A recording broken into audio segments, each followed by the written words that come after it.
What's going on, guys? Thank you so much for clicking on the video. We're going to be getting into a dual pike build here for you. I've been wanting to work on a dual spear build for a long time and just had never gotten around to it until right now. So I put something together that I think you guys are going to have a lot of fun with. It has a really cool play style to it, and I think you're really going to enjoy it. So let's get right into it. For starters, we're going to look at the weapon that we're using, which is the pike. We're going to be using 2 of these at plus 25. Its physical damage is 225 plus 396, and it scales best with a strength Ash of War on it. So we have put Giant Hunt on this weapon, which we're going to get into in just a moment. But spoiler alert, it is incredible. I'm really excited to show you guys how this Ash of War works and how you can play off your Ash of War with the pokes that you do with these pikes to get everything to work just as you want them to. With a strength scaling of B and a dex scaling of B, this is also going to work very well with our current build, which is going to be a strength dexterity quality build. With the attribute requirement of only 20 strength and 14 dexterity, this is a really great weapon to use early on in the game. And with this Ash of War, you are going to be just destroying people. So let's talk about Giant Hunt for just a second. So how this Ash of War is going to work is it's going to be a run and thrust into the air motion. When you hit a normal NPC with this, they are going to skyrocket into the air, completely stagger, and you can go in and get the dual poke off at the exact same time, pretty much killing them in 2 shots every single time. With bosses, sometimes I've had very weird things happen where it almost stuns them and they don't know what to do, but they don't do the jumping up into the air animation after they've been hit. They do kind of stagger there, and then you can keep spamming it over and over again to the point where they finally die. This is a really good Ash of War. I like it a lot. We put, like I said before, a quality Ash of War on this weapon, which is going to scale the best with it. To get this Ash of War, all you need to do is go to the northeast in Liurnia of the Lakes to where the Frenzied Flame village outskirts is, and directly east of that, right behind the Black Knife Catacombs, is going to be a giant that you can kill and grab this Ash of War, and you can put it on your weapon. With that being said, there is a little bit of a negative to using this build, which is there are enemies that are more resistant to thrusting damage. That is something you're going to need to think about as you progress through the game, but the majority of the time you do really well with this build, and the damage you put out is really nice. So with that being said, let's move on to our armor. We're going to be using the Raging Wolf Helm, the Bloodhound Knight armor, the Veteran's Gauntlets, and the Scaled Greaves. All of this is going to give you a nice 54 poise, which you can take into PvP and have a decent time with it as well if that is what you would like to do. Having the 54 poise also keeps us from getting knocked out of our Ash of War animation a lot of the time, so that's also really great, and that's why we chose this. The look of this gear is really cool. I like it a lot. I try to make all my builds look really awesome. If I can get it over poise 51, that's ideal. So let's go into the talismans right now. So the first talisman we're going to look at is the Viridian Amber Medallion at +2. Now, this is going to vastly raise maximum stamina. You are going to get a plus 15% stamina increase to your maximum stamina, which is really nice. There is another talisman that you could switch out with this talisman if you want to, depending on your playstyle, and we'll talk about that in just a minute. But the reason that I chose the Viridian Amber Medallion +2, dual pikes eats your stamina. They're the heaviest spear type weapon in this game, and every swing is going to take a nice chunk of your stamina down. So unless you're stacking points into stamina and you're not worried about that at all, you don't have to worry about this. But typically I have noticed in my longer fights that I have less and less stamina than I would currently like. So having more stamina is always going to help you out, especially with the heavy pikes. The other talisman that you can use in this slot, because I think the other 3 are necessary for this build, is the Claw Talisman, which is going to enhance your jump attacks. Dual Pikes has a really great jump attack moveset, and with this plus 10% to your jump attacks, it's only going to help you out farther if you want to do a little bit more damage and you're not really worried about the stamina. So if you want to switch out the Viridian Amber Medallion for the Claw Talisman, that is something that you can do for this build, but the other 3 talismans we're about to go over, I do feel like you absolutely need to get the most damage out of this build. Moving on to our next talisman, we're going to be using Milzen's Prosthesis, which is going to boost your dexterity and raise your attack power with successive attacks. You're going to get plus 5 dexterity, and your attack power with your successive attacks is going to increase by 4%, 6%, and 11%. So the more you're attacking, the more your attack power is stacking, and you're going to do more and more damage. Moving on into talisman number 3, you're going to be using the Rotten Wing Sword Insignia. Now, this is going to greatly raise the attack power of your successive attacks, much like Millicent's Prosthesis, which also does the same thing, but with less attack power. The Rotten Wing Sword Insignia is going to increase your attack power by more with successive attacks, and these are both going to stack. So with the Rotten Wing Sword Insignia, you're going to increase your attacks by 6%, 8%, and 13%. So by the time you're all set and done, and you're hitting the enemy a lot with your dual pikes, you're going to be putting forth a lot of damage really quickly, and it's really fun. And finally, with our fourth talisman, we are going to be using the Shard of Alexander. This is going to greatly boost the attack power of your skills by 15%. What does that mean? That means our Ash of War on our pike is going to hit a lot harder than it normally would. This gives us a nice extra chunk of damage stacked on top of Millicent's Prosthesis and Rotten Wing Sword Insignia. Overall, this is just a recipe for a lot of power going out at one time, and you doing a lot of damage and killing bosses very quickly. And for your flasks, you're going to be using the Thorny Crack tier, which is going to temporarily boost your successive attack power, and the Green Burst Crystal tier. The attack power increase you're going to get from the Thorny Crack tier is going to be 9%, 13%, and then 20%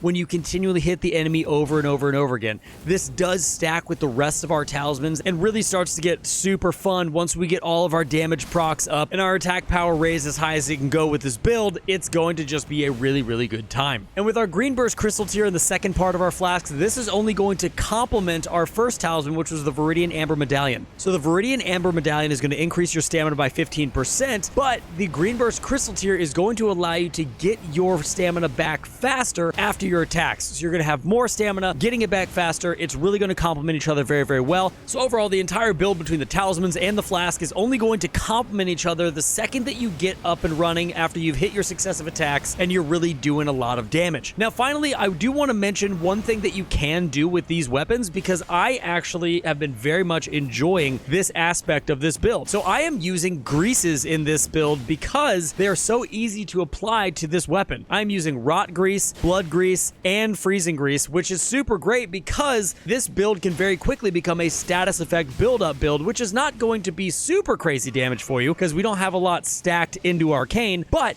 this will be something that can help you against bosses, especially if you're trying to just get a status effect up and running. The pikes are really good at getting that damage in there and stacking up those statuses for you. Now, as far as the play style of this build really excels when you keep your distance from the boss or the NPCs in Elden Ring. If you sit back and you can poke and you can thrust your weapon at a decent range and take advantage of your Ash of War, you are going to play this build just fine, and it's going to be a lot of fun for you. This build really starts to fall off a little bit is if your enemy closes in on you too quick, then you find yourself scrambling and rolling a lot and using a lot of the stamina that you don't really have a lot of, so it's overall going to be harder for you to not keep these enemies at bay. So that's how I would play this build. Keep your enemies as far away as you can, use your thrusting attacks, use your Ash of War to hit them up in the air, run back a little bit to prepare yourself for more of those thrusting attacks with the pikes. And finally, if you do want to use summons, obviously I'm going to recommend the Mimic tier. I'm going to recommend Black Knife Tish for you, especially on those boss fights, because Black Knife Tish has a great debuff that can automatically take 10% of the boss's health down and then slowly do a damage over time. And if you want kind of a tanky beast that's going to keep the enemies off you and allow you to sit back and just do your thrusting attacks from afar, Omen Killer Rolo is going to allow you to do that. So that's going to be all for the video, guys. I hope you guys enjoyed the pike build. I had a lot of fun making it and a lot of fun playing it through this playthrough. So I'll have my stats up on the screen here for you so you can see what I am currently rocking. I have a New Game Plus 7 playthrough that this was all recorded on, so I am level 290, but I will have the breakdown of how you can build this build at level 50,